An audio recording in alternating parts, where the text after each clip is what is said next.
Le gouvernement japonais est intervenu jeudi sur le marché des changes pour affaiblir le yen qui approchait lundi de son plus haut niveau face au dollar, menaçant le redémarrage de l'économie japonaise. La dernière intervention du Japon sur le marché des changes remontait au mois de mars suite au séisme. Au cours du mois de juillet, la devise japonaise s'est appréciée de près de 5% face au dollar. La progression du yen reflète la difficile situation économique et budgétaire aux États-Unis et dans la zone euro. En effet, le yen est particulièrement recherché ces derniers jours, puisque cette devise est considérée comme une valeur refuge face à un contexte économique inquiétant. L'appréciation du yen pénalise les exportations des entreprises japonaises qui se sont trouvées dans l'obligation d'augmenter leurs tarifs à l'étranger au risque de perdre en compétitivité au profit des concurrents. Même si le fait de disposer d'une forte monnaie permet au Japon d'importer à moindre coût, l'économie japonaise dans son ensemble est menacée par une désindustrialisation, une dégradation du marché et de l'emploi et une baisse de la consommation.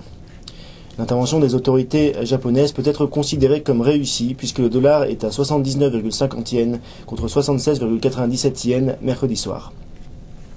Le gouvernement japonais a décidé d'utiliser la technique de rachat d'obligations visant à affaiblir le yen en augmentant la masse monétaire. Cette technique consiste à faire tourner la planche à billets. La Banque centrale japonaise va donc acheter des bons du trésor aux banques. Ainsi, les banques, grâce à leur liquidité supplémentaire, vont accorder plus de crédit. Cette mesure vise à rendre le yen abondant, rendant la devise bon marché et affaiblissant la devise japonaise.